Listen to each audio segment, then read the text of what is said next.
Good morning दोस्तों, thank you for watching my YouTube channels. दोस्तों, आज हम चर्चा करेंगे कि जो एक बुद्धू व्यक्ति जो रहता है वो बुद्ध कैसे बनता है, यानी उसके जीवन की यात्रा कैसे होती है, उसके ऊपर हम चर्चा करेंगे। दोस्तों, सबसे पहले हम ये समझते हैं कि इस इस पूरे यूनिवर्स में, इस पृथ्वी ग्रह पर जो उस परमात्मा ने एक मानव जाति का निर्माण किया, एक इवोल्यूशन प्रोसेस से मनुष्य का निर्माण हुआ, जो कि फाइव फंडामेंटल एलिमेंट्स जल, अग्नि, पृथ्वी, आकाश के आधार पर इस शरीर का विकास हुआ है और ये शरीर बना हुआ है। और ये शरीर, जब इस शरीर को एक मशीन के रूप में बनाया है परमात्मा ने अपने एक इस संसार को, क्योंकि परमात्मा स्वयं निराकार है, निर्विकल्प है। परमात्मा स्वयं कुछ नहीं करते, लेकिन उनके होने से ही सब कुछ होता है। हम जितने भी क्रिएचर हैं, हम सब लोग उन्हीं के होने से ही हमारा जीवन का अस्तित्व चलता है। तो परमात्मा ने उस सत्य ने कहना चाहिए एक ऐसी मशीन का निर्माण किया जिसके माध्यम से इस संसार को की हर संरचना को जाना जा सकता है। और वो मशीन के अंदर, लेकिन उसका जो प्रोसेस है, उसके अंदर की जो प्रकृति, वो तीन गुणों की प्रकृति उस मशीन में इम्प्लांटेड है। क्योंकि इस संसार पूरा पदार्थ से बना हुआ है और पदार्थ की अपने प्रॉपर्टी, अपने गुण होते हैं। तो ये मानव का शरीर भी जो एक मशीन के रूप में प्रोडक्शन हुआ है, एक ऐसा शरीर बना है। एक शरीर से दूसरा शरीर का जब जन्म होता है, तो हम उसको जन्म नहीं बोलते, उसको एक प्रोडक्शन बोलते हैं। एक मशीन से वेल डिज़ाइन करके एक दूसरा शरीर बनता है। और वो शरीर जो पदार्थ होता है, यानी शरीर रूप में जिस पदार्थ का, यानी शरीर के रूप में जो संरचना बाहर आती है, उसके अपने, उस पदार्थ के अपने एक गुण होते हैं, वर्च्यू होते हैं। और वो पदार्थ उसी के आधार पर अपना जीवन यापन, अपना क्रियाएं करता है। तो मनुष्य भी उसी तरह से एक ऐसा जीव है जो उसके ऊपर जो तीन गुण हमेशा विद्यमान रहते हैं, तम, रज, सत। हर पदार्थ, हर क्रिएचर के अंदर ये गुण रहते हैं, लेकिन उनके अंदर उसको जानने समझने की जो ब्रेन मिलना चाहिए वो नहीं मिला हुआ है। लेकिन दोस्तों, मनुष्य एक ऐसा प्राणी है जिसके अंदर उस परमात्मा ने एक चेतना दी है, एक जिसके माध्यम से वो स्वयं को समझ सकता है। बाकी अदर क्रिएचर स्वयं को नहीं समझ सकते। तो सबसे पहले जब मनुष्य संसार में आता है तो एक मशीन के रूप में ही आता है, और वो हमेशा अपनी जो गतिविधियाँ है संसार में, एक प्राकृतिक गतिविधियों के आधार पर ही अपना जीवन यापन करता है। और धीरे धीरे वो जैसे ही इस संसार की ओर अपने आप को देखता है, अपने इंद्रियों के माध्यम से समझता है, कोशिश करता है, चाहे वो किसी भी रूप में समझे, चाहे वो तमस के रूप में, आलस्य के रूप में समझे, और या रज के माध्यम से समझे, या सत्य के माध्यम से समझे। लेकिन सबसे पहले दोस्तों, मनुष्य जो है वो हमेशा एक तमसा में ही रहता है। यानी उसके अंदर एक ऐसी प्रवृत्ति हमेशा से है, खाना, पीना, सोना, सेक्स, और इसी के आधार पर अपना जीवन जीता है। लेकिन जैसे जैसे वो धीरे धीरे उसके अंदर एक समझ का, उस परमात्मा का प्रकाश आता है, तो उसके अंदर थोड़ा सा चेतना में हल्का सा प्रकाश होता है, तो स्वयं को समझता है कि और कुछ मैं कर सकता हूँ। लेकिन वो धीरे धीरे अपने आजू बाजू की संस्कृति से सीखते जाता है, अपने पूर्वजों से सीखते जाता है, और वही चीज़ काम करते रहता है। जैसे उसके अंदर एक मान्यता बढ़ जाती है, एक परंपरा बढ़ जाती है, एक संस्कृति बढ़ जाती है, जबकि वो सब कुछ उसका नहीं होता, क्योंकि वो स्वतंत्र है। उसके अंदर गुण है, जो प्राकृतिक गुण है। उस प्राकृतिक गुण में हमेशा एक अज्ञान होता है। और मनुष्य जो होता है, उसके अंदर एक चेतना है, जो चेतना स्वयं को समझ सकती है कि जो कुछ भी वो देख रहा है आजू बाजू, क्योंकि मनुष्य एक समझ का प्राणी है। मनुष्य करने के पहले हर चीज़ को जान सकता है कि ये क्या हो रहा है। यानी उसके अंदर एक जानने की प्रवृत्ति होती है। जानना मतलब ज्ञान, लेकिन वो मनुष्य को ही मिला हुआ है। लेकिन मनुष्य के अंदर एक ऐसी, लेकिन ये जो ज्ञान, जानना, जिज्ञासा, जानने की जो प्रवृत्ति है, ये इसका परसेंटेज बहुत कम है। यानी बहुत कम लोग हैं जो इस अपने आप को जानने की कोशिश करते हैं। और आज के परिप्रेक्ष्य में बोला जाए तो मतलब 99% जो आदमी they are living with the ignorance. हर आदमी उसी अज्ञानता के साथ जो बचपन से उसको पैदा होकर मिली है, जो उसको अपनी बायोलॉजिकल वृत्तियों के रूप में मिली है, और वो उसी के आधार पर अपने जीवन यापन करना चाहता है। तो दोस्तों, कहने का मतलब ये है कि मनुष्य एक ऐसा प्राणी है कि जो समझ का प्राणी है, अपने आप को समझ सकता है और समझ के अच्छे से जीवन जी सकता है। लेकिन समस्या उसके साथ तब आती है जब वो अपनी समझ का उपयोग स्वयं को जानने में नहीं करता, और वो एक अपनी जो अज्ञानता के जो अंधविश्वास में फंस जाता है। अज्ञानता मतलब कि जो परंपरा, विश्वास, मान्यता, कल्पना एक ऐसी चीज़ है, ऐसे शब्द है कि जो एक ज्ञान पे नहीं चलते, ये अज्ञानता पे चलते हैं। क्योंकि हम किसी चीज़ को किसी ने बोल दिया तो हमने उसको एक्सेप्ट कर लिए, यानी उसके ऊपर कोई एनालिसिस नहीं, कोई विश्लेषण नहीं, कोई ऑब्जर्वेशन नहीं, कोई चिंतन नहीं, यानी हम जो बोलते हैं उसको मान लेते हैं। और दोस्तों, यही परंपरा, मान्यता, कल्पना, संस्कृति हमने आज मतलब जो 5000 साल पहले, 500 साल पहले, 400 साल पहले से अडॉप्ट करके रखी, और वही संस्कृति आज हम चल रही है। और हम जो चाहे उसको पश्चिम की सभ्यता हो, संस्कृति हो, या मीडिया के द्वारा परोसी गई संस्कृति हो, या अपने चाचा, फूफा, काका, नाना, दादा के द्वारा जो दी हुई संस्कृति, मान्यता है, परंपरा है, आज हम उसी को मान के बैठे हुए हैं। दोस्तों, वही अज्ञान हमारे लिए एक जो उच्चतम संभावना मनुष्य के साथ है जानने समझने की, वो ख़त्म कर देती है। हम उसी फिर एक पशु वृत्ति में ही जीवन यापन करते हैं, क्योंकि हम जानते नहीं। और जब हम जानते नहीं और मान लेते, और हमारे अंदर एक अहम भाव होता है, फिर हम एक दूसरे में कॉन्फ्लिक्ट करते हैं। यानी एक व्यक्ति बोलता है कि मैं ये मानता हूँ, मेरा ये विश्वास है, क्योंकि हर व्यक्ति अपने आप को कल्पना और विश्वास, मान्यता, परंपरा, संस्कृति में जी रहा है। हर अलग अलग क्षेत्र के लोग अपनी अपनी संस्कृति के आधार पर जीवन जी रहे हैं। और दोस्तों, जब भी हम मैं और मेरा का यानी जो इंसान जिस चीज़ को पकड़ता है और उसी में एडामेंट हो जाता है, अपने आप को कंडीशनिंग कर देता है कि ये मेरे इधर की संस्कृति, ये मेरे इधर का, मेरा मैं जैसा बोलता हूँ वैसा चले, वो बोलता है मैं जो बोल रहा हूँ मेरी संस्कृति ऐसी है, इसी हिसाब से चलिए। तो हर आदमी के अंदर एक इस प्रकार की जो धारणा और विचारधारा कंडीशनिंग हो जाती है। तो ये कंडीशनिंग ही मानव के बीच में एक हिंसा पैदा करती है। मानव का शरीर जो एक कहना चाहिए एक बहुत सेंसिटिव है, उसके अंदर एक हिंसा, क्रोध, लोभ, यानी क्रोध पैदा होने लगता है, हिंसा पैदा होने लगती है, और मनुष्य एक दूसरों को लड़ाई झगड़े में उतर जाता है। यानी एक मानसिक रूप से वो बहुत प्रताड़ित होने लगता है। और दोस्तों, ये सारी वृत्तियाँ हमारे अंदर ही भरी होती है। हर इंसान के अंदर जो रजोवृत्ति होती है वो इतनी ज़बरदस्त होती है कि हमारे अंदर एक एलिमेंट है अहंकार। वो हमेशा अपनी बातों को मनवाने के लिए वो लड़ाई झगड़े हर चीज़ कर लेता है, क्योंकि वो एक इनसिक्योरिटी में जीता है, अज्ञानता में जीता है। वो जो बोलता है कि मैं जो सोच रहा हूँ वही सही है। और दोस्तों, हम सबके साथ यही कंडीशन है कि हम अपने अज्ञान को ही सब कुछ मान बैठते हैं। हम अपनी मान्यता, परंपरा को ही सब चीज़ मान सकते हैं, जबकि हम एक समझ के प्राणी हैं।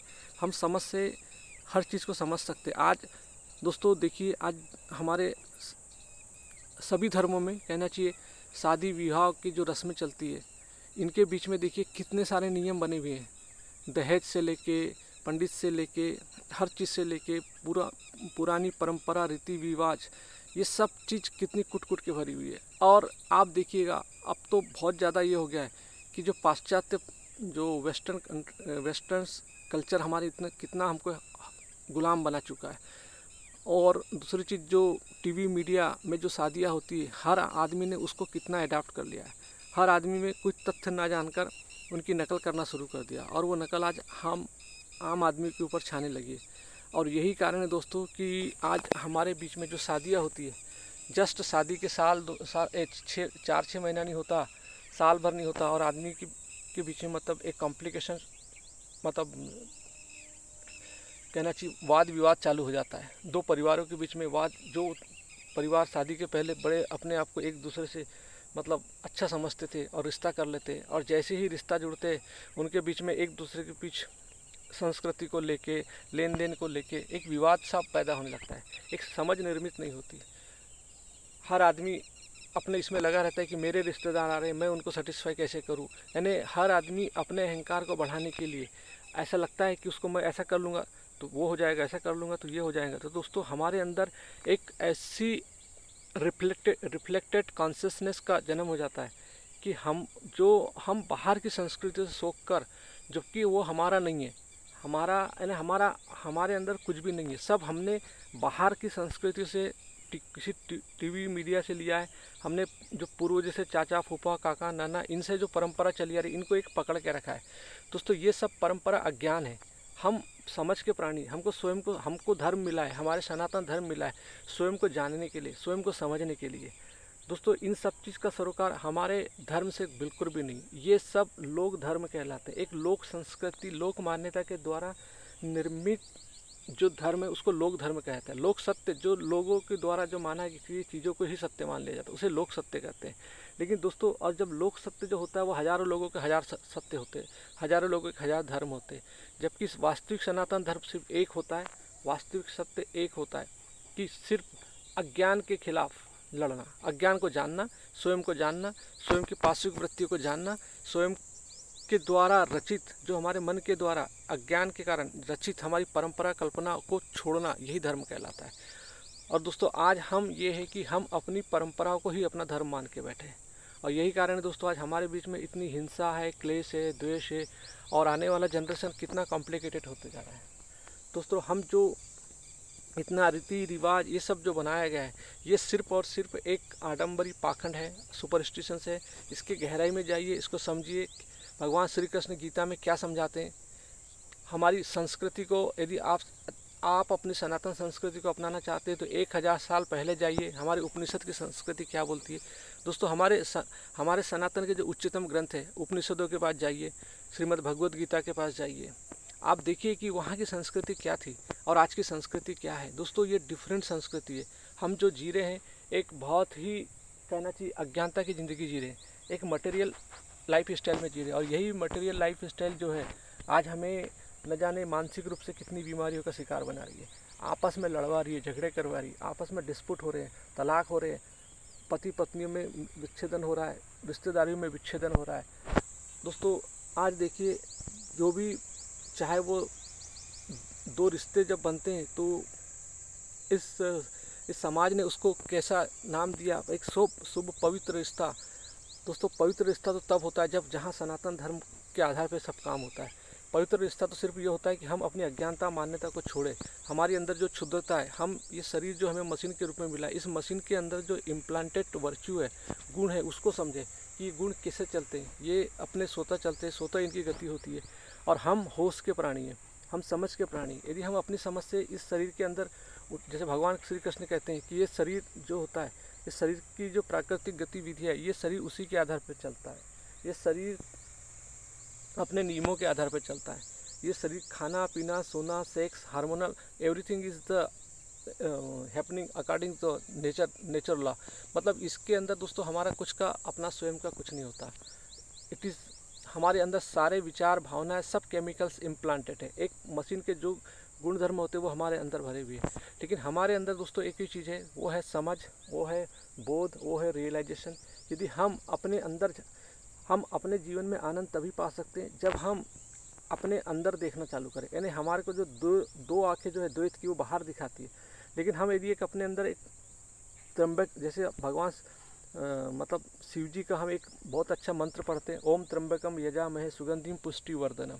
दोस्तों इसमें जो त्र्यंबकम का मतलब ही होता है, त्र्यंबक मतलब यानी 3 आँखों वाले महादेव। तो 3 आँखों वाले महादेव यानी होता है कि 2 आँखें वाले जो द्वैत की ओर बाहर संसार की ओर देखती है और एक आँखें जो अंदर की ओर देखती है। तो हमें ऐसे ही महादेव का अनुसरण करना है कि जो अपने अंदर को झांकते हैं और वो अपने अंदर ऐसे अपनी अशुद्धि को दूर करके एक मतलब शुद्ध रूप में महादेव एक जो गुणातीत हो चुके हैं, इस प्रकृति के गुणों से गुणातीत हो चुके, उस महादेव से प्रार्थना करना है कि वे हमें ऐसा ज्ञान दे कि ये जो हमारे अंदर शरीर में जो पार्श्विक वृत्तियाँ बैठी हुई है हम इससे मुक्ति पाए।